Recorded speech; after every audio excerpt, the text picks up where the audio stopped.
بابا قوم قائد اعظم محمد علی جناح کی ہمشیرہ مادر ملت محترمہ فاطمہ جناح کے انتقال کے 53 برس بعد بھی اس سوال کا جواب نہیں مل پایا کہ کیا ان کی موت طبعی تھی یا ان کو قتل کیا گیا۔ فاطمہ جناح کا انتقال پراسرار حالات میں 9 جولائی سن 1967 کو ہوا۔ ان کی اچانک موت کی خبر نے ملک و قوم کو ہلا کر رکھ دیا تھا۔ فاطمہ جناح کی موت پاکستانی عوام کے لیے ایک عجب کہانی تھی۔ حالات و واقعات کے پیش نظر عمومی تاثر یہی تھا کہ محترمہ کی موت طبعی طریقے سے نہیں ہوئی بلکہ انہیں قتل کیا گیا۔ جنوری سن 1972 میں غلام سرور نامی ایک شخص نے فاطمہ جناح کی موت کے حوالے سے عدالت میں ایک درخواست سماعت کے لیے دائر کی۔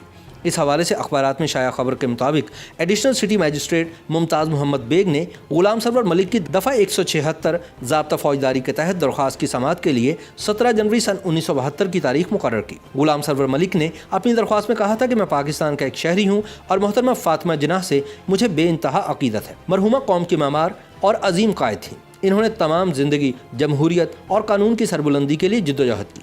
سن 1964 میں جب انہوں نے صدارتی انتخابات میں حصہ لیا تو وہ عوام کی امیدوں کا مرکز بن گئے۔ وہ اس ٹولے کی راہ میں جو ہر صورت اقتدار سے چمٹا رہنا چاہتا تھا ایک بڑی رکاوٹ تھیں اور یہ ٹولہ ہر قیمت پر ان سے نجات حاصل کرنا چاہتا تھا۔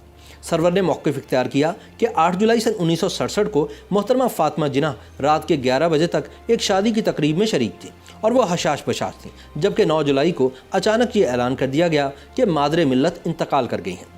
ان کی تجہیز و تکفین کے وقت عوام کو جنازے کے قریب نہیں جانے دیا گیا اور یہاں تک کہ انہیں سپرد خاک کرنے تک ان کے آخری دیدار کی اجازت بھی نہیں دی گئی۔ اس دوران جو آخری دیدار کرنا چاہتے تھے ان پر لاٹھی چارج کیا گیا اور آنسو گیس پھینکی گئی۔ اس وقت یہ افواہیں بھی عام تھیں کہ فاطمہ جناح کے جسم پر زخموں کے نشان تھے اور ان کی ایک آنکھ پر نیل پڑا ہوا تھا، لیکن ان افواہوں کو دبا دیا گیا۔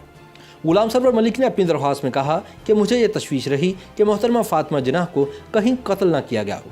بعد ازاں حسن شیخ اور دیگر معزز افراد نے اس سلسلے میں اپنے شکوک و شبہات کا اظہار کیا اور یہ معاملہ ملکی اخبارات میں نمایاں سرخیوں کے ساتھ شائع ہوا اور اس پر اداریے بھی لکھے گئے۔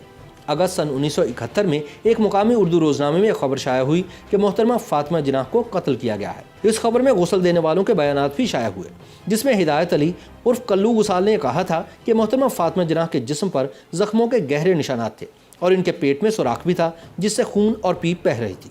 غسال نے کہا تھا کہ محترمہ کے خون آلود کپڑے اس کے پاس موجود ہیں، لیکن اس وقت کی حکومت نے نہ تو اس کی تردید کی اور نہ ہی اس معاملے میں انکوائری کی ہدایت کی گئی۔ اس کے علاوہ اس معاملے کی دیگر غسالوں نے بھی تصدیق کی تھی۔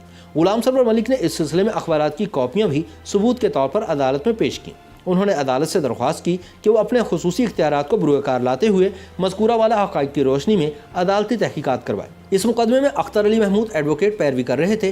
اگرچہ اس کیس کا کوئی فیصلہ نہ ہو سکا، لیکن اس سانحے کے کئی اشرے گزرنے کے بعد بھی اس پر سوالات اٹھائے جا رہے ہیں۔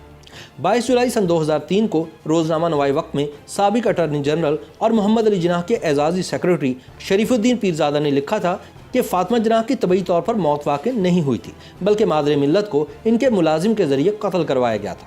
پیرزادہ کے مطابق فاطمہ جناح کی رحلت کے بعد ان کے بھانجے اکبر پیر بھائی ممبئی سے کراچی آئے۔ جب انہوں نے مس فاطمہ جناح کی وفات کے اسباب کے بارے میں اعلیٰ حکام سے پوچھا تو وہ انہیں مطمئن نہ کر سکے۔ انگریزی روزنامہ ڈان میں شریف الدین پیرزادہ کا ایک اور انٹرویو شائع ہوا جس میں انہوں نے کہا کہ قائد اعظم کے بھانجے اکبر پیر بھائی نے ایوب خان سے کہا تھا کہ فاطمہ جناح کو قتل کیا گیا ہے، مگر تحقیقات کے لیے اکبر پیر بھائی کی درخواست مسترد کر دی گئی تھی۔ واضح رہے کہ اکبر پیر بھائی بھارت کے ممتاز وکیل تھے اور شریف الدین پیرزادہ کے بقول انہوں نے اپنے طور پر تحقیقات کر کے یہ نتیجہ اخذ کیا تھا کہ ان کی خالہ کا قتل کیا گیا۔ اکبر پیر بھائی نے اس حوالے سے ایوب خان سے پیرزادہ کی موجودگی میں ملاقات بھی کی تھی۔ شریف الدین پیرزادہ نے نوائے وقت کے لیے اپنے آرٹیکل میں یہ بھی انکشاف کیا کہ جب فاطمہ جناح کی وفات کے محرکات جاننے کے لیے وزیر داخلہ قاضی فضل اللہ نے انکوائری کمیٹی قائم کی تو یہ بات سامنے آئی کہ محترمہ کی گردن کے قریب 4 انچ لمبا ایک زخم تھا جسے موت کے بعد سی دیا گیا تھا۔ اس کے علاوہ ان کے جسم پر کئی چوٹوں کے نشانات بھی پائے گئے، تاہم ممکنہ عوامی غیظ و غضب کو مد نظر رکھتے ہوئے اس رپورٹ کو پبلک نہیں کیا گیا۔ مصنفہ سائرہ ہاشمی نے بھی اپنی کتاب ایک تاثر 2 شخصیات میں فاطمہ جناح کی موت کے حوالے سے کئی سوالات اٹھائے ہیں۔ انہوں نے لکھا کہ 8 جولائی سن 1967 کی شام فاطمہ جناح نے میر لائق علی کی بیٹی کی شادی کی تقریب میں شرکت کی جہاں وہ حشاش پشاش تھی۔ فاطمہ جناح کے گھریلو ملازم سلیم کے بیان کے مطابق مادر ملت نے شادی سے واپسی پر کہا کہ وہ کھانا نہیں کھائیں گی، لیکن انہوں نے کچھ پھل کھائے اور پھر قصر فاطمہ کی بالائی منزل پر سونے چلے گئے۔ محترمہ کا اصول تھا کہ وہ روز صبح اٹھ کر چابیاں نیچے برآمدے میں پھینکا کرتی تھی۔